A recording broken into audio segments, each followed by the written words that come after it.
Second book में आपके पास 2 chapter है। वैसे सेकंड बुक अगर आप देखेंगे तो उसमें 3 चैप्टर हैं, जिनमें से 2 चैप्टर आपके एग्जाम में आने हैं और तीसरा चैप्टर आपके CUET के एग्जाम में आना है। समझ रहे हैं? इश्यू ऑफ डिवेंचर्स और रिडम्पशन ऑफ डिवेंचर्स। पीछे सुन लो दिया ध्यान से। पीछे आपकी सेकंड बुक में 3 चैप्टर हैं, issue of shares, issue of debentures और रिडम्पशन ऑफ डिवेंचर्स। तो इश्यू ऑफ शेयर्स और इश्यू ऑफ डिवेंचर्स तो मैं सिलेबस के साथ खत्म कराऊंगा। जब सिलेबस खत्म हो जाएगा तब आपको रिडम्पशन ऑफ डिवेंचर्स भी करवा दूंगा, क्योंकि वो आपके CUT के एग्जाम में आना है। फिर वो अलग से बच्चे मारे मारे फिरते हैं, उन्हें समझ में नहीं आता कि क्या हो रहा है। Got it? तो अभी क्या है, अभी जब तक बोर्ड की तैयारी पहले है, तो बोर्ड जैसे हमारा सिलेबस खत्म हो जाएगा, रिवीजन शुरू करने से पहले will do that. Chapter number 3 जो आपकी बुक में है, तो सिलेबस में 2 ही चैप्टर हैं, issue of shares and issue of debentures. ठीक है जी। इश्यू ऑफ शेयर्स चैप्टर को हम शुरू कर रहे हैं और ये चैप्टर थोड़ा समय लेता है, चीजें टेक्निकल होती हैं। मैंने आपसे कहा था कि डिसोल्यूशन एक ऐसा चैप्टर है जो साफ हो गया तो साफ हो गया, कैश फ्लो एक ऐसा चैप्टर है जो साफ हो गया साफ हो गया, और इश्यू ऑफ शेयर्स एक ऐसा चैप्टर है जो पढ़ लिया तो पढ़ लिया, नहीं तो साफ है। तो अगर आप एक भी क्लासेस की मिस करते हैं तो आपको नुकसान होगा। और मेरा तरीका बाकी सब टीचर से क्वेश्चंस को कराने का तरीका थोड़ा सा अलग है। ठीक है? Rest of the teachers they follow hit and trial method. I don't follow hit and trial method. I have a concrete method to solve a particular question. आपने अगर अपने स्कूल में इश्यू ऑफ शेयर्स पढ़ा होगा तो शायद आपने देखा होगा कि पढ़ा है किसी ने स्कूल में इश्यू ऑफ शेयर्स? हाँ। तो आपके स्कूल में क्या होता है, हर क्वेश्चन की वर्किंग अलग बनती है।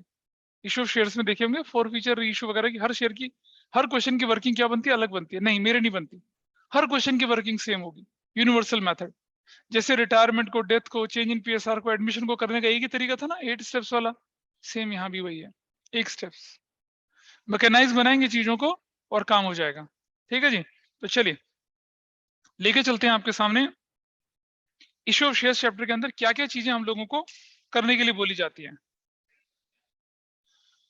देखिए, सबसे पहले हमारे पास आएगी कुछ डेफिनेशंस होंगी हमारे पास, जिन्हें हमें देखना है। वो डेफिनेशन क्या होती है? कंपनी और OPC यानी 1% कंपनी, प्राइवेट कंपनी, ठीक है, या फिर क्या होता है पब्लिक कंपनी, जिसे कि हम लोग जॉइंट स्टॉक कंपनी भी बोलते हैं। जॉइंट स्टॉक कंपनी भी बोला जाता है उसको, ऐसा करके। ठीक है। दूसरे नंबर पे हमारे पास क्या आती है, ये इन सब के बारे में होता है, ये सब आता है फीचर्स ऑफ अ कंपनी। ये 11th में ही पढ़ा हुआ है, जॉइंट स्टॉक कंपनी, उसकी फीचर्स, ये हम लोगों को यहाँ पर देखना है। ठीक है। तीसरे नंबर पे फिर हम लोग लेके चलते हैं क्या, shares and its types. Generally आपकी 2 टाइप डिस्कस करते हैं हम लोग, इक्विटी एंड कौन सी वाली, प्रेफरेंस। इसके बाद हम लोग लेके चलते हैं यहाँ पर शेयर और उसकी टाइप्स के बाद इश्यू ऑफ शेयर्स। शेयर्स कई तरह से होता है। फॉर कैश होता है, फॉर कैश में भी 2 कैटेगरी बनती है। Issue of share at par बोलते हैं उसको, एट प्रीमियम बोलते हैं। अभी इनका मतलब बताऊंगा क्या होता है एट पार और एट प्रीमियम। ठीक है। इसी तरह से बी फॉर कंसिडरेशन, नोट करते चलो, अदर देन कैश, ये भी 2 तरह से होता है। फॉर एक्वायरिंग एसेट और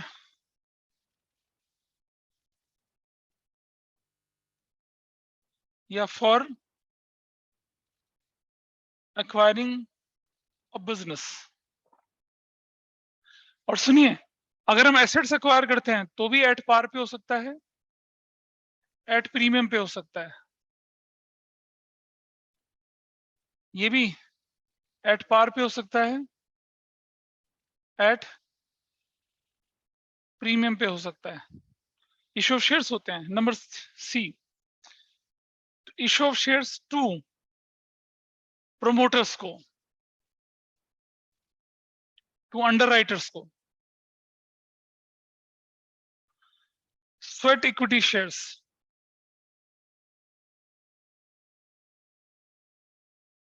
ये सब चीजें आपकी हमें पढ़ने के लिए दिखेंगी। प्रेफरेंशियल अलॉटमेंट वो सब मैं बताऊंगा आपको। Number D, issue of shares में आपके पास कंडीशंस हो सकती है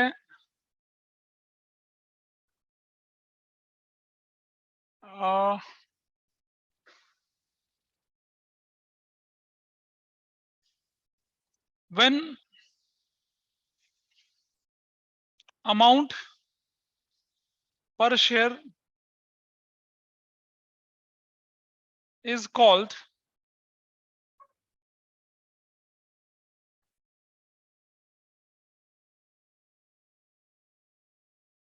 in parts, मतलब application,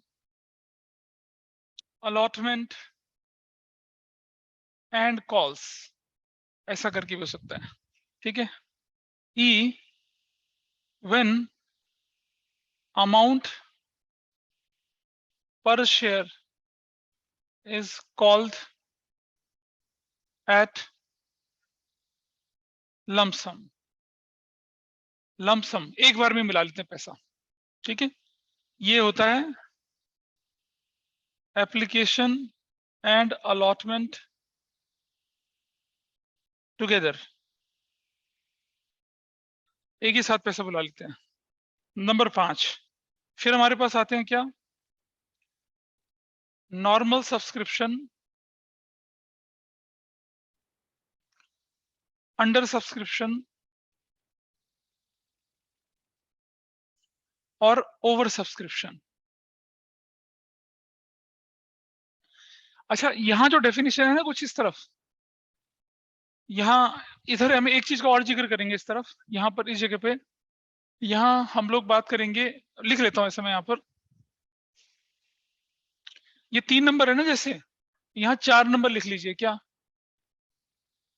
minimum subscription and guidelines of companies act 2013 and SEBI, ये 3 नंबर, ये 4 नंबर हो जाएगा। फिर इसको बोलेंगे हम 5 नंबर, फिर इसको बोलेंगे हम लोग 6 नंबर। फिर उसके बाद 7वां, prorata, prorata allotment of shares, ठीक है, कॉमा फॉर फीचर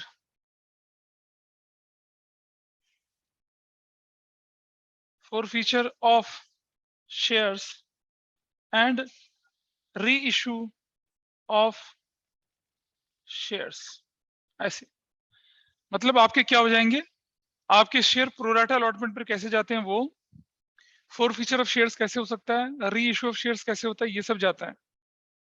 नंबर 8 हमारे पास आता है क्या, preparation of cash book, preparation of cash book, bank column only, comma balance sheet, ये सारी चीजें, इतनी सारी चीजों को हम लोग जब करते हैं तो हमारा चैप्टर क्या होता है, खत्म होता है। तो जरूरी नहीं है कि मैं पहले ये कराऊं फिर वो कराऊं फिर वो कराऊं, ऐसा कुछ नहीं है। 4 5 6 7 8 आई पिकअप सबसे आसान चीज पहले, और धीरे धीरे उसका लेवल बढ़ाते हुए चलेंगे और आगे उसको मूव करेंगे। इसे नोट कर ले फटाफट से, then I proceed here. Definition है इसकी, कंपनी के बारे में जो बोला गया वो क्या बोला गया, company is an artificial person, सबको मालूम है आर्टिफिशियल पर्सन होती है कंपनी। क्रिएटेड, लिखते चले जाए, क्रिएटेड बाय लॉ, कानून ने बनाया उसको, क्रिएटेड बाय लॉ है। और इसी डेफिनेशन, सबसे बढ़िया डेफिनेशन है, इसके अंदर सारी फीचर्स कवर हो जाती हैं। Having separate, having separate legal entity, having separate legal entity, इसके बाद बोलते हैं क्या, विद अ परपीचुअल सक्सेशन, मतलब एक आर्टिफिशियल लीगल पर्सन है, क्रिएटेड बाय लॉ है, having separate legal entity with परपीचुअल succession and a common seal, ये और इसको देने वाले थे प्रोफेसर हैने, अब ये पता नहीं कहाँ के थे, मुझे नहीं पता, प्रोफेसर हैने, आपको प्रोफेसर हैने का नाम नहीं लिखना है, but this definition is more than sufficient. लेकिन अब आप अकाउंटेंसी के सब्जेक्ट के उस मोड़ पे हैं जहां पर डेफिनेशन ऑफिशियल नहीं आती है, असर्शन रीजनिंग के क्वेश्चन आते हैं, एमसीक्यू क्वेश्चन आते हैं, मैच द फॉलोइंग आते हैं और फिल इन द ब्लैंक, उस तरह के क्वेश्चंस आते हैं। ये डेफिनेशन ऑफिशियल बहुत साल पहले 15-20 साल पहले हुआ करता था, अब नहीं होता है। चलिए जरा इस डेफिनेशन के बेस पे देखते हैं कि हमारी कंपनी के अंदर जो फीचर्स जिसे बोलते हैं वो क्या क्या होंगे। देखिए सबसे पहले एक इसकी फीचर है इनकॉर्पोरेशन। इनकॉर्पोरेशन किसके अंदर होगा? ये अंडर कंपनीज एक्ट 2013। कोई भी कंपनी जो कंपनीज एक्ट 2013 या उससे पहले किसी एक्ट से बनी हुई है वो इनकॉर्पोरेशन की स्टेज पे चली जाती है। मतलब उसको कहते हैं इनकॉर्पोरेशन हुआ उस कंपनी का। मतलब आपने कंपनी को रजिस्टर्ड कराया अंडर कंपनीज एक्ट 2013 या कोई भी कोई भी और लॉ। इनकॉर्पोरेशन का मतलब है कि एक ये आर्टिफिशियल पर्सन है जिसे किसने क्रिएट करा है? लॉ ने क्रिएट करा। वो लॉ क्या है हमारे देश में? इंडियन कंपनीज एक्ट 2013 है। तो 2013 के बाद की कंपनी कंपनी कहलाएगी, 2013 से पहले नहीं कहलाएगी? बिल्कुल कहलाएगी। Companies act 1956। अब कंपनीज एक्ट 1956 से पहले तो टिस्को बन गया था, तो क्या वो कंपनी नहीं है? बिल्कुल। कंपनीज एक्ट 1956 से पहले का कोई एक्ट होगा वो। मतलब ये act time to time revise होते चले जाते हैं। इसका मतलब नहीं एक एक्ट रिवाइज हो गया तो बाकी की कंपनी सब बेकार हो जाएंगे, बिल्कुल नहीं। Everything is included in that. दूसरी चीज, ये इसकी क्या होती है? सेपरेट लीगल एंटिटी होती है। Separate legal entity. ये कॉन्ट्रैक्ट साइन कर सकती है, इसके ऊपर मुकदमा हो सकता है, ये किसी के ऊपर मुकदमा कर सकती है, ठीक है? ऐसे करके जैसे मेरे गांव में जियो ने क्या करा कि मेरे बिल्कुल घर के ऊपर टावर लगा दिया, तो हमने कोर्ट में जियो कंपनी के ऊपर मुकदमा कर दिया है। हमें थोड़ी, बस किसी ने कर दिया अपने घर पर, मेरे घर से 50 मीटर के ऊपर टावर लगा दिया बिना बताए, अब मेरे घर के ऊपर वाले खेत में। तो हमने क्या करा फिर, उसको भी और उसके ऊपर भी और जियो के ऊपर भी केस कर दिया। तो उसको मिले होंगे पैसे जिसको मिलना होगा। तो अब क्या होगा? And it's a great health hazard. Court में चल रहा है मुकदमा, 1 साल तो हो चुका है, पता नहीं कितने साल तक चलता है। And there are higher chances कि हम हार जाएं, क्योंकि Jio is a very powerful organisation. वो वकील खरीद लेती है, जज खरीद लेती है, सब कुछ कर लेती है। Anyway, let's move further. Number 3, separate legal entity के बाद क्या होता है? ये आर्टिफिशियल पर्सन है। आर्टिफिशियल पर्सन है। मुकेश अंबानी भाई साहब जो हैं, वो मुकेश अंबानी जो है वो तो नेचुरल पर्सन है, लेकिन उनके पिताजी ने जो कंपनी बनाई थी वो तो आर्टिफिशियल पर्सन है और लीगल एंटिटी है और रजिस्टर्ड भी है, ठीक है? लॉ ने क्रिएट करा उसको। इनकॉर्पोरेशन का मतलब था किसी का जन्म हो जाना इन टर्म्स ऑफ लॉ। तो इनकॉर्पोरेशन मतलब कंपनी का जन्म होता है अंडर कंपनीज एक्ट। फिर ये क्या बन जाती है? Separate separate legal entity. Accounting point of view से और लॉ पॉइंट ऑफ व्यू से दोनों है इसकी। और क्या है ये? आर्टिफिशियल पर्सन है। इसके बाद एक बड़ी मजेदार चीज आती है नंबर 4, उसे बोलते हैं हम लोग परपीचुअल सक्सेशन। इसका मतलब क्या होता है? इसका मतलब ये होता है कि अगर कंपनी का एक शेयर होल्डर मर जाता है तो उसका बेटा या उसका लीगल सक्सेसर क्या बन जाता है? शेयर होल्डर बन जाता है। पार्टनरशिप में तो ऐसा नहीं होता, एक पार्टनर मर गया उसका बेटा पार्टनर बनेगा, ऐसा थोड़ी होता है पार्टनरशिप में। यहां हो जाता है, ठीक है? सोल प्रोप्राइटरशिप में बिजनेस बंद हो जाता है, या उसका बेटा चला लेता है, बेटी चला लेता है। यहाँ अगर कंपनी का एक भी शेयर होल्डर जिंदा रहेगा तो कंपनी चलेगी। जब सारे शेयर होल्डर मर जाएंगे तब समझ लो कंपनी क्या होगी? खत्म हो जाएगी। परपेचुअल सक्सेशन मतलब किसी एक शेयर होल्डर के 10 के 20 के 50 के लाख के 1.5 करोड़ के मरने से कोई फर्क नहीं पड़ता, इट विल कंटिन्यू परपेचुअल। जैसे होता था ना, एक राक्षस होता था रक्तासुर, तो उसको जितनी बार मारते थे, जितनी जगह उसका खून गिरता था बूंद, उतनी जगह पे नया राक्षस खड़ा हो जाता था। कंपनी उस तरह की है। तो कंपनी के सारे लोग अगर मर जाएं, 1 करोड़ शेयर होल्डर मर जाएं, तब जाके कंपनी बंद होगी, अदरवाइज कंपनी वाइंड अप नहीं होती है। पार्टनरशिप में पढ़ा होगा आपने डिसोल्यूशन में, एक पार्टनर के मरने पे पार्टनरशिप खत्म हो जाती है, और अगर पार्टनरशिप डीड बोलती है तो पूरी फर्म भी बंद हो सकती है ना? कंपल्सरी डिसोल्यूशन में पढ़ा था हम लोगों ने। तो यहाँ परपेचुअल एग्जिस्टेंस होता है। Next number 5, limited liability. Company के शेयर होल्डर की लायबिलिटी लिमिटेड होती है। हमारे अभी पढ़ेंगे आगे थोड़ा सा चल के। लिमिटेड लायबिलिटी, कंपनी की liability of its member is limited. मान लो कंपनी के अगर लॉसेस हो रहे हैं तो वो लॉसेस अगर कंपनी के ऊपर लायबिलिटीज ज्यादा हो गई हैं, वो लायबिलिटीज अगर हैं तो वो लायबिलिटीज कौन, शेयर होल्डर से नहीं वसूली जाएगी। पार्टनरशिप में तो मालूम है ना कि अगर पार्टनरशिप फॉर्म में थोड़ा सा डेफिशिएंसी वगैरह आ गई तो किससे रिकवर करते थे वो डेफिशिएंसी, पार्टनर्स की, फर्म की डेट पहले फिर पार्टनर्स की प्रॉपर्टी, पार्टनर की डेट पहले फिर फर्म की प्रॉपर्टी, ऐसा था। Firm debt versus private debt ऐसा करके था। यहाँ लायबिलिटी लिमिटेड होती है, थोड़ा और आगे डिस्कशन करेंगे इसका। अच्छा, ट्रांसफरेबिलिटी ऑफ शेयर्स यहाँ पॉसिबल है, प्राइवेट कंपनी में ट्रांसफरेबिलिटी ऑफ शेयर नहीं है, यहाँ है transferability of share, transferability of shares, ये पॉसिबल है। नंबर 7, ये हम बात कर रहे हैं जॉइंट स्टॉक कंपनी की, हम प्राइवेट कंपनी की बात नहीं कर रहे हैं, ठीक है जी। अच्छा, इसके बाद बारी आती है मैनेजमेंट एंड ओनरशिप। किसके पास होता है मैनेजमेंट, मैनेजमेंट एंड ओनरशिप। परसों एक व्यक्ति की डेथ हुई है, उसका नाम था साइरस मिस्त्री। किसी को मालूम है साइरस मिस्त्री कौन थे? पिछले महीने उसके फादर की डेथ हुई थी, शाहपुर जी पालुन जी मिस्त्री। शाहपुर जी पालुन जी एक बहुत बड़ा ग्रुप है मुंबई का, ये रियल एस्टेट के डेवलपर्स भी और फिल्म फाइनेंसर हैं बहुत बड़े, बहुत अमीर।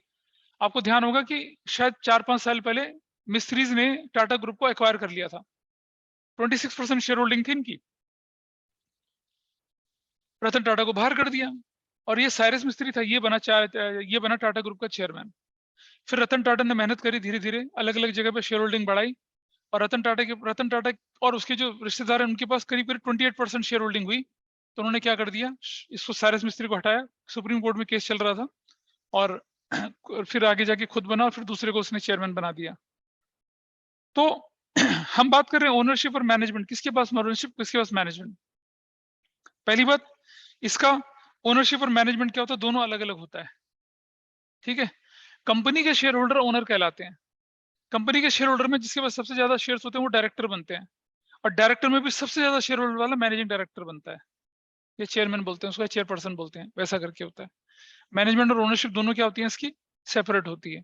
और कंपनी के शेयर होल्डर इसके मालिक होते हैं, और शेयर होल्डर डायरेक्टर अपॉइंट करते हैं, डायरेक्टर मैनेजिंग डायरेक्टर और डायरेक्टर किसको अपॉइंट करते हैं, सीईओ को, सीएफओ को, सीओओ को और बाकी लोगों को अपॉइंट करते हैं।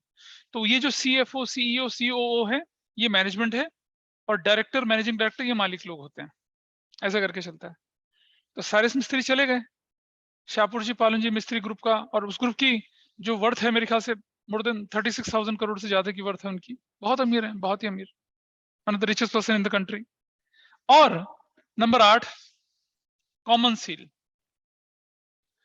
आपने देखा होगा जब भी आपके स्कूल का, आपने 10th का एडमिट कार्ड देखा होगा ना, आपने 10th का एडमिट कार्ड, 12th तो देखा नहीं, 10th का एडमिट कार्ड मिला होगा ना आपको, नहीं मिला था, नहीं मिला, ओह तुम तो कोरोना वाले हो।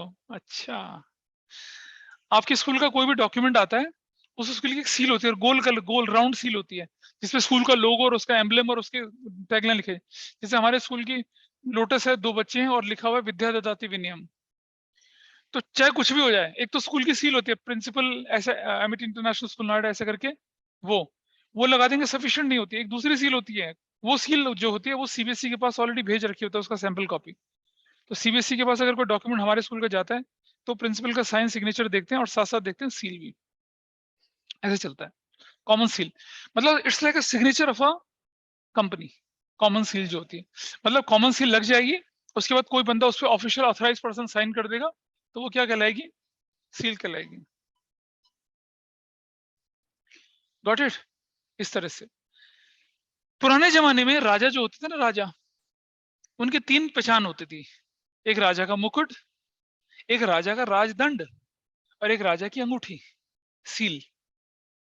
आपने शायद सुना होगा तुलसीदास की अभिज्ञान शकुंतलम। तो राजा दुष्यंत जो होते हैं वो शकुंतला से मिलते हैं और शकुंतला से प्यार करते हैं और शकुंतला से शादी कर लेते हैं और फिर अपने राज वापिस चले जाते हैं। महर्षि दुर्वासा जो होते हैं शकुंतला को श्राप देते हैं, तो जिसके प्यार में डूबी है वो तुझे भूल जाए, और दुष्यंत भूल जाते हैं। लेकिन दुष्यंत ने क्या करा था, अपनी अंगूठी दे दी थी उनको, ये अंगूठी रखना और ये मुझे तुम्हारी याद दिलाएगी, राजा ने अपनी अंगूठी दी थी। तो राजा की जो अंगूठी होती थी ना, that act as a supreme power. तो पुराने जमाने में राजा लोग क्या करते थे, जब अपने पापा को मार देते थे उनके हाथ काट के अंगूठी निकाल लेते थे, जिसके हाथ में अंगूठी होती थी वही राजा बन जाता था, और वो बनती नहीं थी आसानी से, जनरेशन टू जनरेशन वो अंगूठी चलती थी। राजा कोई ऑफिशियल लेटर जब देता था ना, ऐसे गीला करके ऐसे स्टैंप लगाता था, तब बनता था वो डॉक्यूमेंट। एक एक डॉक्यूमेंट राजा के सामने से होकर जाता था। कभी वाइकिंग्स देखना सीरियल, देखा वाइकिंग्स? उसमें वाइकिंग में जो ब्रिटिश राजा था वो अपनी स्टैंप जो मारता है ना, ऐसे मारता है, वैसा होता है। वो अंगूठी बड़ी काम की होती है, उसे सील बोलते थे राजा की, ऐसी कंपनी की होती है। ठीक है, तो फिर जब क्या होता है कि जब शकुंतला मुंह धोने नदी में जाती है, अब राजा की अंगूठी तो मोटी होगी, शकुंतला का हाथ छोटा था, निकल जाती है अंगूठी, गिर जाती है, एक मछली खा जाती है उसको, गुम हो जाती है। फिर बहुत दिनों बाद एक मछुआरा मछली को पकड़ता है, ठीक है, और बाजार में बेचने के लिए जाता है। मछली का जब काटा जाए तो उसे राजा की अंगूठी मिलती है। सिपाही खरीदता है उस मछली, सिपाही पकड़ के राजा उसकी पिटाई करता है, कहाँ से लाया तू? और वो अंगूठी जब जाती है किसके पास? राजा के पास, कि ये आपके पास अंगूठी मिली। राजा के दिमाग में करंट लगता है, ओ ये तो शकुंतला की अंगूठी है। राजा शकुंतला को ढूंढने पहुंचता है। तब somehow he met शकुंतला। उनका एक बेटा होता है जिसका नाम होता है भरत, जिसके नाम पे हमारे देश का नाम पड़ा भारत। अकाउंटेंसी पढ़ लेते हैं ठीक है, चलिए। So it was a common seal. I think this part is done. Partnership और कंपनी, पार्टनरशिप और ज्वाइंट स्टॉक कंपनी के बीच में डिफरेंस आपने बचपन में अच्छे से पढ़ा था। वो पार्टनरशिप एक्ट 1932 में बनता है, 2013 में बनता है। पार्टनरशिप एक्ट 1932 चलता है, 2013 चलता है। नंबर ऑफ मेंबर्स, पार्टनरशिप के अंदर कितने, मिनिमम 2 और मैक्सिमम कितने होते हैं? 50। मैक्सिमम 50 किसके हिसाब से होते हैं? Section 464 companies act 2013 and rule 10 of companies miscellaneous rule 2014, उसके हिसाब से चलता है। बताया था। कोई बात कुछ बोल रहा है कुछ? क्या anyone saying anything? Unnati, you are late in the class today. In case of a public company minimum member 7 होते हैं और मैक्सिमम की कोई लिमिट नहीं होती है। इन case of private company minimum 2 होते हैं, मैक्सिमम 200 होते हैं। इन case of 1 person company minimum maximum एक ही होता है। लायबिलिटी पार्टनरशिप में क्या होती है? अनलिमिटेड होती है। अगर लिमिटेड लायबिलिटी पार्टनरशिप नहीं है तो कंपनी में लायबिलिटी क्या होती है? लिमिटेड होती है। और प्रॉफिट का डिस्ट्रीब्यूशन पार्टनर्स में शेयर होल्डर्स को, पार्टनर्स को बचता है, यहाँ शेयर होल्डर को बंटता है। ऑडिट पार्टनरशिप का मतलब बुक्स ऑफ अकाउंट्स की चेकिंग मैंडेटरी नहीं होती, कंपनी में ऑडिट मैंडेटरी होता है।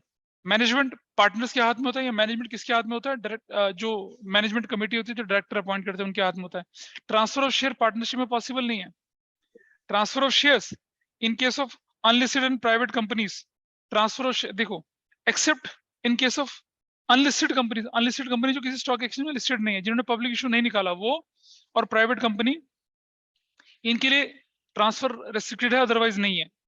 बिजनेस, ये अपना बिजनेस कभी भी शुरू कर सकते हैं जब पार्टनर के। ये अपना बिजनेस कब करते हैं? जब मेमोरेंडम का जो ऑब्जेक्ट क्लॉज होता है उसके हिसाब से पूरा। बचपन में पढ़ा होगा ना बिजनेस स्टडीज में, मेमोरेंडम ऑफ एसोसिएशन क्या होता है उसके अंदर? क्या क्या होते थे उसके अंदर? Name clause, object clause, capital clause, और हाँ, और अबे नेम क्लॉज हो गया, ऑब्जेक्ट क्लॉज हो गया, कैपिटल क्लॉज हो गया, और रजिस्टर्ड ऑफिस क्लॉज, ये सब चीजें होती थी इसके अंदर। वाइंडिंग अप पार्टनरशिप तो म्यूचुअल कंसेंट से वाइंड अप होती है। ये वाइंड अप कब होती है? कंपनीज एक्ट 2013 के प्रोविजन के हिसाब से। और ये डेथ, रिटायरमेंट, इंसॉल्वेंसी में क्या होता है? बिजनेस इफेक्ट होता है। यहाँ डेथ, कोई पार्टनर, कोई शेयर होल्डर की डेथ हो जाए, वो रिटायर हो जाए, इंसॉल्वेंट, कोई फर्क नहीं पड़ता कंपनी के बिजनेस में। ठीक है, अब हम टाइप्स ऑफ कंपनीज के बारे में चलेंगे, और काफी इंपॉर्टेंट एग्जाम्स के पॉइंट ऑफ व्यू से हम 3 टाइप्स ऑफ कंपनीज के बारे में पढ़ते हैं यहाँ पर। Types of companies, types of companies. एक पढ़ते हैं हम लोग OPC, 1 person company, OPC, 1 person company. ठीक है जी, इसको ध्यान रखना आप। सेक्शन 2 सबसेक्शन 62, सेक्शन 2 सबसेक्शन 62 है ऑफ द कंपनीज एक्ट 2013। इसके हिसाब से कंपनीज एक्ट 2013 का सेक्शन 2 सबसेक्शन 62, ये कई बार क्वेश्चन आता है, which section is applicable on 1 person company, ये वाला। इसके हिसाब से क्या चलता है, काम चलता है। अच्छा, एक और चीज, 1 पर्सन कंपनी की डेफिनेशन बताई गई है। 1 person company means a company, इसमें डेफिनेशन लिखी गई है। 1 person company means a company. ये डेफिनेशन किसने दे रखी है? सेक्शन 2 सबसेक्शन 62 कंपनीज एक्ट कितना, 2000, कौन सा वाला? 13, 2013 की डेफिनेशन है। 1% company is a company which has only one person as a member. एक बंदा क्या हो member होगा, 1% as member, ये definition है। और इसके अलावा एक और एक्ट इंपॉर्टेंट है, उन्नति प्लीज अपना माइक ठीक करें। एक और एक्ट इंपॉर्टेंट है यहाँ पर, रूल 3। ये रूल 3 कहते हैं ना आप कि हम थ्योरी कहां से पढ़े, थ्योरी की डिस्कशन कर रहे हैं आज। रूल 3 जो है इसका rule of companies act. Companies act का कौन सा, कंपनीज इनकॉर्पोरेशन ब्रैकेट क्लोज हो गया, एक्ट कंपनीज इनकॉर्पोरेशन रूल्स 2014।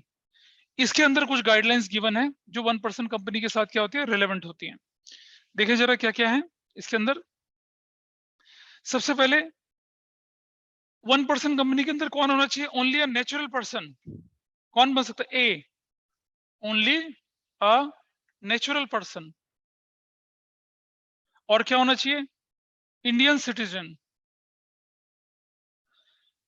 यही बंदा क्या बना सकता है, एक कंपनी का क्या बन सकता है, 1% कंपनी फॉर्म कर सकता है। मतलब या तो नेचुरल पर्सन होना चाहिए और इंडियन सिटीजन होना चाहिए, ठीक है। अक्षय कुमार बॉलीवुड एक्टर 1% कंपनी नहीं बना सकता, बताओ तो क्यों, कोई बताइए क्यों नहीं बना सकता, बताइए ऑनलाइन में। एक शता do you know, Akshay Kumar India में 1% कंपनी नहीं, वैसे उसको जरूरत भी नहीं है, पर नहीं बना सकता, बताओगे क्यों। इंडिया का सिटीजन नहीं है वो कनेडियन सिटीजन है, नहीं बना सकता, कनाडा का सिटीजन है वो, ठीक है। तो देखें एक बड़ा क्लासिक एग्जांपल है 1% कंपनी का। आपने सुना होगा ना, अमिताभ बच्चन एक बार बहुत बड़े डेट ट्रैप में चले गए थे। तो अमिताभ बच्चन ने कंपनी बनाई थी, वो अभी भी चलती है, उसका नाम है ABCL, Amitabh Bachchan company limited, Amitabh Bachchan corporation limited. OPC 1% company का एग्जांपल था। कंपनीज एक्ट 2013 में नहीं, कंपनीज एक्ट 1956 के अंदर बनाई थी, 90s में बनाई थी। देयर आर 2 एक्टर्स, एक एक्टर का नाम है अरशद वारसी, सुना है किसी ने, मुन्ना भाई का सर्किट, वो हीरो था उसमें। और एक एक्टर था चंद्रचूड़ सिंह, गुलजार की फिल्म आई थी माचिस, जिसमें गाना चप्पा चप्पा चरखा चले, उसमें जो लड़का दाढ़ी वाला गाना गाता है। अच्छा किसी ने ओटीटी देखा होगा ना, आर्या, सुष्मिता सेन का, देखा किसी ने आर्या। आर्या में एक जो उसका हस्बैंड है, पहले एपिसोड पहले सीजन में मारा जाता है, वो है चंद्रचूड़ सिंह। ये 2 एक्टर लॉन्च करे थे, फिल्म मॉडरेटली हिट रही थी। उसके बाद आने वाली 3 फिल्में उनकी फ्लॉप चली गई थी। अमिताभ बच्चन कर्जे में चले गए थे, डीप ट्रैप। फिर अमर सिंह एक पॉलिटिशियन थे, उन्होंने क्या करा, अमिताभ बच्चन को रिवाइव करवाया। अमिताभ, उसके बाद केबीसीआर, then there is a history. सदी के महानायक बोलते हैं उनको, सेंचुरी के महानायक, डिकेड के नहीं, सेंचुरी के। अमिताभ बच्चन की story, Amitabh Bachchan corporation limited. तो सरकार ने क्या करा, पहले रूल बड़े स्ट्रिंजेंट थे। क्यों बनाने की जरूरत पड़ती है 1% कंपनी, क्या आप पार्टनरशिप बना के, सोल प्रोप्राइटरशिप बना के वो बेनिफिट ले सकते हैं जो कि ज्वाइंट स्टॉक कंपनी को मिलते हैं, नहीं ले सकते। तो सरकार ने क्या करा कि छोटे छोटे बिजनेस वाले लोगों को प्रमोट करने के लिए, उनको फायदा देने के लिए, कि बोला कि आप 1% कंपनी बनाइए और आपको सारे बेनिफिट वो मिलेंगे जो किसी बड़ी कंपनी को मिलते हैं, लेकिन कुछ रेस्ट्रिक्शंस रखी गई। देखते हैं क्या क्या था। अब बी पार्ट क्या कहता है, 1% कैन फॉर्म ओनली 1 OPC और become nominee for only 1 OPC। मतलब या तो आप क्या कर सकते हैं, या तो आप एक 1% कंपनी खोल सकते हैं, या फिर आप क्या कर सकते हैं, एक 1% कंपनी जो है ना, उसके जो मालिक हैं उसके नॉमिनी बन सकते हैं। मतलब अगर आप ऑलरेडी किसी के नॉमिनी है तो आप 1% कंपनी नहीं खोल सकते हैं, या अपनी एक 1% कंपनी खोली गई तो आप उसको दूसरी नहीं खोल सकते हैं, ठीक है जी। अगली बात, number C, can not be formed for charitable purposes. अब बताइए, सरकार ने तो आपको क्या बोल रखा है कि हम आपको कंपनी का स्टेटस दे रहे हैं, आप रेवेन्यू जनरेशन करिए, इकोनॉमी को साउंड बनाइए, और आप कर रहे हैं चैरिटी। सरकार कहती बिल्कुल नहीं, चैरिटी के लिए नहीं, आपको जितने भी बेनिफिट्स मिलेंगे ओपीसी के, नॉट फॉर चैरिटी, चैरिटी नहीं कर सकते हैं आप, it can not be found for charitable purposes. एक और चीज आप जानते हैं, सबसे ज्यादा पैसा अनपढ़ लोग कहां लुटाते हैं? शेयर मार्केट में। भाई टिप्स दे दे, भाई ने टिप दे दी, बंदे ने शेयर में इन्वेस्ट कर दिया और लूट गया, डूब गया। अगर आप स्टॉक मार्केट को स्टडी करके, थॉरो स्टडी करके, धीरे धीरे कैलकुलेटेड रिस्क साथ लेते हैं, you can raise grand portfolio. ये नहीं करते लोग, उन्हें लगता है कि शेयर मार्केट में एकदम जादू होगा, पैसा आ जाएगा, हर बंदा हर्षद मेहता या राकेश झुनझुनवाला बन जाएगा। नहीं, तो इन लोगों के साथ भी एक रेस्ट्रिक्शन है। क्या? It can not carry out, it can not carry out non banking finance activities. Non banking finance activities, ये non banking financial investment activities, ये नहीं करेंगे लोग। देखिए, बैंकिंग कंपनी कौन सी होती है? जो रिटेल बैंकिंग करती है, जैसे state bank of India, Punjab national bank. यहाँ आप क्या करते हैं, लोग अपने अकाउंट खुलवा सकते हैं, पैसा जमा करा सकते हैं, डिपो निकाल सकते हैं, लोन ले सकते हैं, वो क्या कहलाते हैं? आपके बैंकिंग कंपनीज कहलाती हैं। अब एक LIC हाउसिंग फाइनेंस है, क्या इसके अंदर आपका अकाउंट खुल सकता है? नहीं, नहीं खुल सकता। Small industrial development bank of India, SIDBI, नहीं खुल सकता account. Indian IFC, Indian finance corporation limited, शायद इस पर मैं इसका फुल फॉर्म गलत बोल रहा हूँ, IFCI होता है जो, इसके अंदर भी नहीं खोल सकते आप। एशियन डेवलपमेंट बैंक है जैसे, ये तो खैर हमारे देश का नहीं है, लेकिन ये क्या है? फाइनेंशियल इंस्टीट्यूशंस है, ये नॉन बैंकिंग, NBFC बोलते हैं इनको, non banking finance companies. LIC of India है, LIC हाउसिंग फाइनेंस है, लोन देता है, लेकिन बैंकिंग का काम नहीं करता वो, ये नहीं कर सकते हैं आप, ठीक है। और activities including investment in securities of other body corporate, मतलब और जो कंपनी है, लिस्टेड कंपनी, उनके शेयर वेयर खरीदना बिल्कुल नहीं। पता चला बंदे ने जो सरकार ने बेनिफिट दिए थे वो वैसे ही उड़ा दिए, इसलिए सख्त मनाही है इनके लिए, बिल्कुल नहीं कर सकते हैं आप, ठीक है। फिर एक और पॉइंट है इनकी पेड अप कैपिटल क्या होता है बताऊंगा आपको, अप टू ₹50 लाख तक होनी चाहिए, ये सीलिंग है। आपकी पेड अप कैपिटल 50 लाख वहां तक आपकी चलती है। और आपका annual turnover, EF, annual turnover जो है of 3 years, average annual turnover of last 3 years, पिछले 3 सालों का एवरेज टर्नओवर जो होना चाहिए, शुड नॉट एक्सीड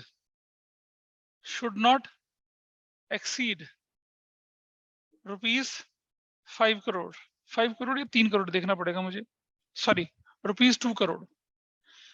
अगर आपका 3 साल का टर्नओवर 2 करोड़ से ऊपर चला जाएगा, तो ये बोलते हैं भैया प्राइवेट कंपनी बन जाओ, अब आप मैच्योर हो चुके हो, अब आप अच्छा कमा रहे हो। रेस्ट्रिक्शन दिया ना भाई, सरकार छूट दे रही है, तो जो कमजोर है उन्हीं को तो देगी, ये थोड़ी कि आप अरबपति खरबपति आपको छूट मिलेगी, बिल्कुल नहीं। अब सोचिए अगर मुकेश अंबानी राशन के चावल खरीदता हो, तो ये अच्छी बात है क्या? बताओ, मतलब गरीब लोगों के लिए आपने चावल रखे हैं 5 रुपए किलो, 10 रुपए किलो के हिसाब से, मुकेश अंबानी की रसोई में वही चावल बनते हैं राशन वाले, ऐसा थोड़ी बनेगा। पहले होता था, हर बंदे के पास राशन कार्ड होता, हर बंदा राशन लेता था। अब नहीं, अब कौन लेता है राशन? अब तो गरीब जगह लोग, फेयर प्राइस शॉप्स देखिए किसी ने, राशन की दुकानें नहीं देखी? नहीं देखी होगी ना, हमने भी बचपन में राशन की दुकान में लाइन में खड़े होते थे, अब नहीं है। F और G, E के बाद हाँ, इसका टर्नओवर। और एक और चीज होती है इसके अंदर, पता क्या? OPC में मिनिमम 1 डायरेक्टर, मिनिमम 1 डायरेक्टर होगा इसका, और मैक्सिमम कितने होने चाहिए? 15 डायरेक्टर्स। मिनिमम 1 डायरेक्टर और मैक्सिमम कितने? 15 डायरेक्टर, ये हो सकते हैं। ये कहलाती है कि आपकी OPC एग्जाम के लिए बहुत इंपॉर्टेंट है, इसलिए सारे पॉइंट्स मैंने आपको लिखकर बताए हैं, ठीक है। फिर आती है आपके पास प्राइवेट कंपनी, और पता है कंपनी से क्या मजाक करता है, वो बोलता है public company is that company which is not a private company. जैसे आपने रेशियो एनालिसिस में पढ़ा था कि करंट एसेट्स आर क्या, नॉन करंट एसेट्स आर दो, नॉन करंट एसेट्स आर क्या, which are not current assets. तो पहले हमें करंट एसेट्स के बारे में पढ़ना पड़ता है, तब जाके हम नॉन करंट एसेट्स के बारे में जान पाते हैं। ऐसे ही पहले हम प्राइवेट कंपनी क्या होती है वो पढ़ते हैं, और फिर जानते हैं हम कि पब्लिक कंपनी क्या होती है। तो प्राइवेट कंपनी और पब्लिक कंपनी आपने 11th में पढ़ा था, ये भी बिजनेस स्टडीज में पढ़ा था, लेकिन ये इतना रिकॉल, इतना डिटेल में नहीं पढ़ा था। Private company which has a minimum paid up capital as may be prescribed. पहले 2013 एक्ट से पहले सरकार ने डिसाइड कर रखा था कि कंपनी एक्ट के अंदर कि किसी कंपनी की 50 लाख से ज्यादा तक की अगर कैपिटल होगी तो उसे प्राइवेट मानेंगे, 2 करोड़ तक की होगी तो उसे पब्लिक मानेंगे। अब सरकार ने क्या कर दिया, हटा दिया रेस्ट्रिक्शन।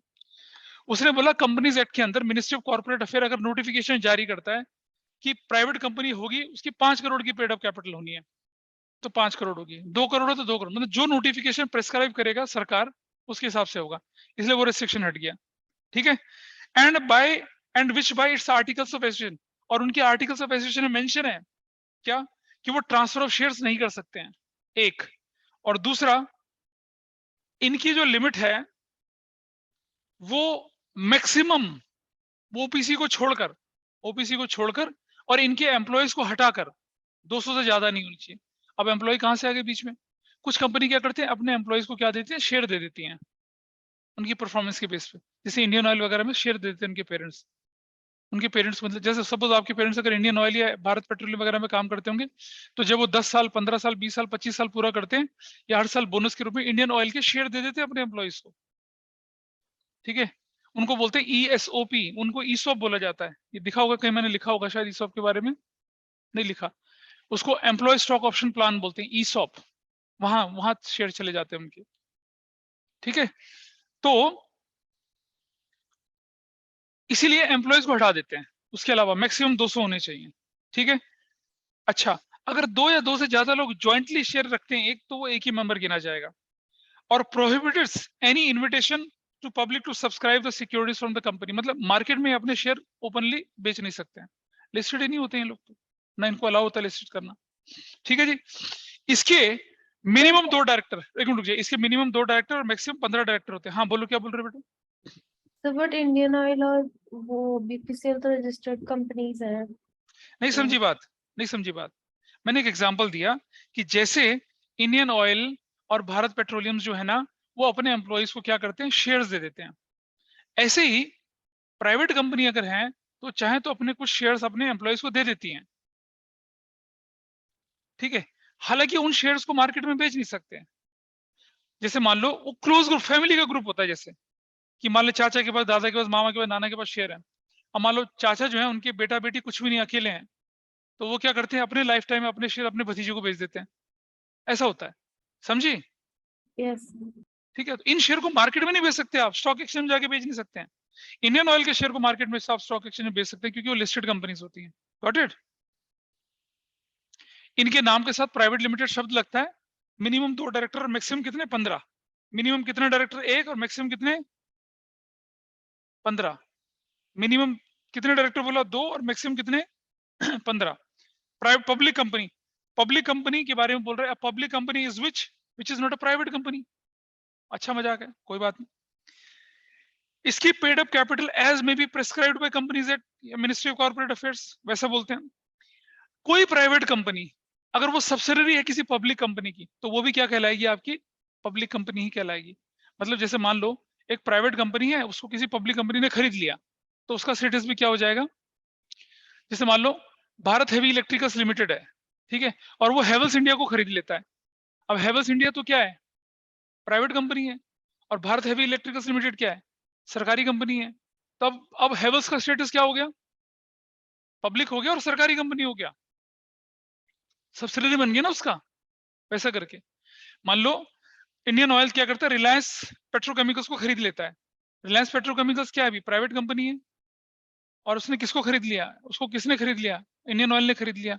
तो अब वो क्या बन जाएगी, पब्लिक सेक्टर सरकारी कंपनी बन जाएगी। ये कहते हैं हम लोग, अगर कोई प्राइवेट कंपनी है और उसको एक्वायर कर लिया किसने, पब्लिक कंपनी ने, तो वो क्या कहलाएगी, आपकी पब्लिक कंपनी कहलाएगी। ठीक है, इसके मिनिमम 7 मेंबर्स होते हैं।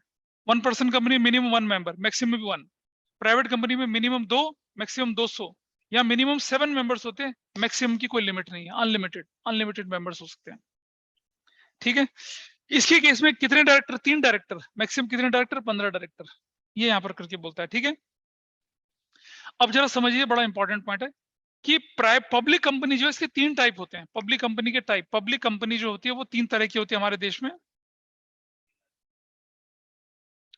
एक कंपनी लिमिटेड लायबिलिटी कंपनी, ये बड़ा इंपॉर्टेंट है, इंपॉर्टेंट लगा, लिमिटेड लायबिलिटी कंपनी, इसको बोलते हैं हम लोग limited by shares, limited by shares भी बोलते हैं, limited liability company. Number 2 unlimited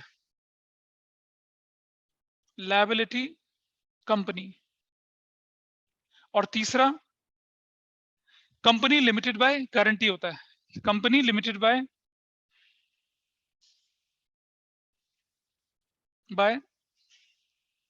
guarantee, ये है कंपनी लिमिटेड बाय गारंटी। अब जरा समझिए कि ये होती क्या है, जरा दिखाऊं मैं आपको एक बार। ये 3 बड़े इंपॉर्टेंट पॉइंट हैं, कई बार इस पर क्वेश्चन बन जाता है, और हम जो अकाउंटिंग पढ़ेंगे वो इसकी पढ़ेंगे, इसकी, इन दोनों की अकाउंटिंग नहीं पढ़ेंगे हम लोग, हम उसकी अकाउंटिंग पढ़ेंगे। देखें जरा,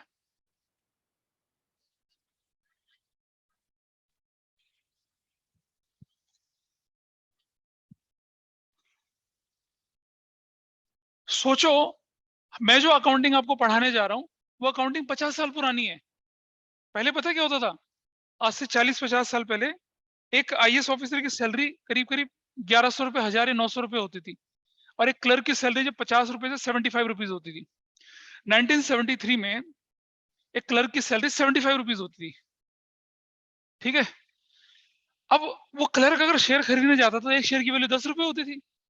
बताओ, अगर वो 5 शेयर खरीदेगा 50 रुपए, 25 रुपए में घर कैसे चलाएगा भाई?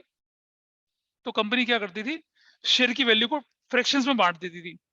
2 रुपए एप्लीकेशन पर, 3 रुपए अलॉटमेंट पर, 1 रुपया फर्स्ट कॉल पर, 2 रुपए सेकंड कॉल पर, बाकी का पैसा फाइनल कॉल पर, ऐसा मांगती थी पैसा।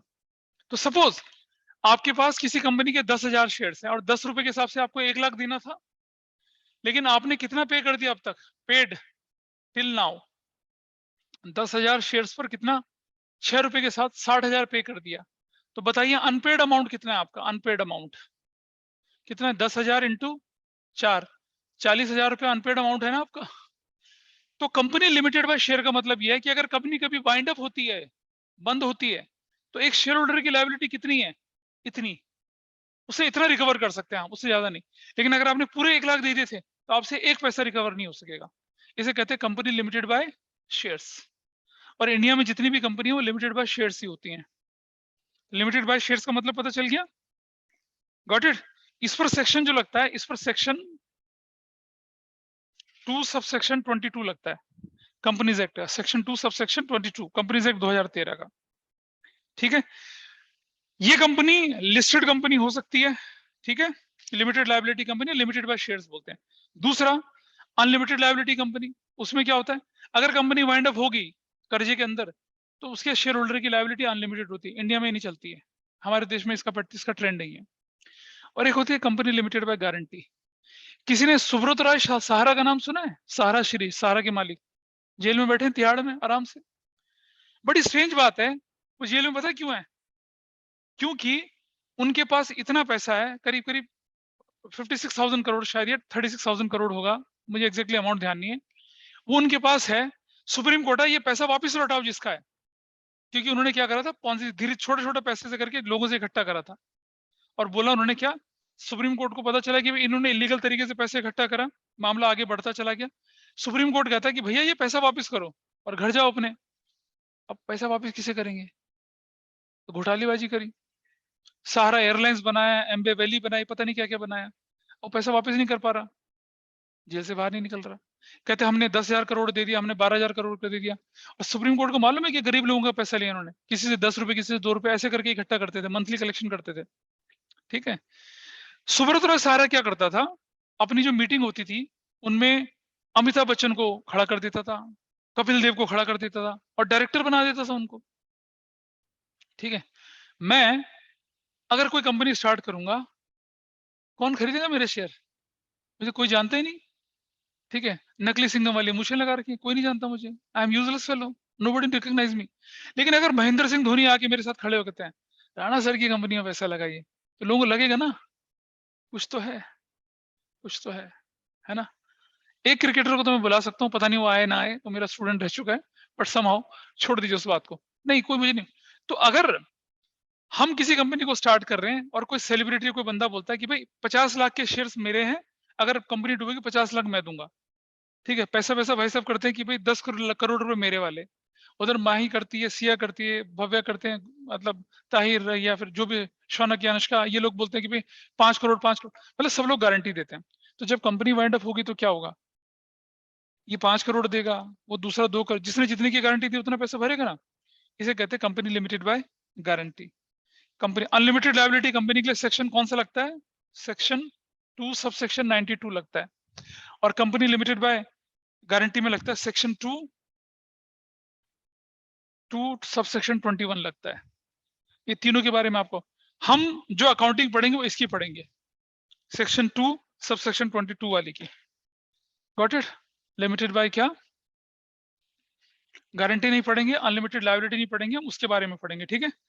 पेज नंबर 9.5 में आपकी बुक के डिफरेंस है 1% कंपनी, प्राइवेट कंपनी और पब्लिक कंपनी में, ठीक है। वो डिफरेंस काफी इंपॉर्टेंट है, जल्दी से पढ़ देता हूँ। 1% कंपनी में 1 मेंबर होता है, प्राइवेट कंपनी में 2 मेंबर होता है, वन मिनिमम और मैक्सिमम एक ही होता है, minimum 2 maximum 200, minimum 7, no limit for maximum. Transfer of share 1% company में पॉसिबल नहीं है, प्राइवेट कंपनी में रेस्ट्रिक्टेड होता है आर्टिकल्स ऑफ एसोसिएशन के थ्रू, पब्लिक कंपनी में कोई रेस्ट्रिक्शन नहीं है। प्रोस्पेक्टस ओपीसी में कोई प्रोस्पेक्टस नहीं, प्राइवेट कंपनी में कोई प्रोस्पेक्टस नहीं, पब्लिक कंपनी में प्रोस्पेक्टस हो सकता है, नहीं भी चाहेंगे तो स्टेटमेंट इन लो प्रोस्पेक्टस चलता है, बिजनेस स्टडीज में पढ़ा होगा। सब्सक्रिप्शन ऑफ शेयर्स ओपीसी में कोई सब्सक्रिप्शन नहीं, प्राइवेट कंपनी में पब्लिक को ऑफर नहीं करे जा सकते हैं, पब्लिक कंपनी में ऑफर करे जाते हैं। Articles of association, special articles of association चाहिए होता है ओपीसी में, प्राइवेट कंपनी में स्पेशल आर्टिकल्स ऑफ एसोसिएशन चाहिए होता है। यहाँ टेबल एफ होती है, एक टेबल एफ, या तो वो लगा दें या फिर आर्टिकल्स ऑफ एसोसिएशन बना के छाप दें। Number of directors minimum 1 maximum 15, उसमें किसमें, प्राइवेट कंपनी मिनिमम 2 मैक्सिमम 15, और मिनिमम कितने 3 और maximum 15। Allotment of shares OPC में कोई अलॉटमेंट शेयर्स नहीं है, शेयर अलॉट हो सकते हैं डायरेक्टर्स को या जो मालिक लोग होते हैं उनको, और यहाँ लिस्टेड कंपनी में शेयर्स अलॉटिंग की बात चलती है। पब्लिक डिपॉजिट्स, ये लोग जनता से पैसे इकट्ठा कर सकते हैं, नहीं, ओपीसी जनता से पैसा पब्लिक डिपॉजिट नहीं इकट्ठा कर सकते, ये प्राइवेट कंपनी में नहीं कर सकते। पब्लिक कंपनी पब्लिक डिपॉजिट्स ले सकती है, उनको प्रिविलेज है। नाम, उनके साथ ओबीसी शब्द यूज करेंगे, उनके साथ प्राइवेट लिमिटेड शब्द यूज करते हैं, इनके साथ क्या यूज करते हैं, लिमिटेड शब्द, सफिक्स लगता है, ठीक है। ये था किसके बीच में difference, OBC, private company and public company. School में ये नहीं पढ़ाते हैं, वो बोलते हैं कि आपने 11th में पढ़ लिया होगा, 11th तो कोरोना थी, किसने पढ़ा, किसी ने नहीं पढ़ा। So that is why I took it in detail. और यहाँ से आपके असर्शन, रीजनिंग के questions, fill in the blanks, match the following, ये सब आएंगे, ठीक है। और सीयूटी के लिए बहुत इंपॉर्टेंट है ये चीज। आई एडवाइज यू कि एनसीईआरटी को भी पढ़ें आप, ठीक है, उससे बहुत क्वेश्चंस बनते हैं। एनसीईआरटी के back fill in the blanks question पढ़ें। गॉट इट, ठीक है। अगली क्लास में हम क्या करेंगे, कोर घोर प्रैक्टिकल्स शुरू करेंगे, लेकिन उससे पहले क्या करेंगे हम लोग, अच्छा अगली क्लास तो एग्जाम हो जाएगी आपकी, नहीं, हाँ कुछ तो पढ़ेंगे भाई, ऐसा तो नहीं कि नहीं पढ़ेंगे, ठीक है। So that's all for today, आज यही वाइंड अप करते हैं, फिर मिलते हैं अगली क्लास में। और मैं कोशिश करूंगा जब तक एग्जाम से फ्री हूं मैं इशू शेयर चैप्टर करा दूं, so that you have a huge backlog. Okay, bye.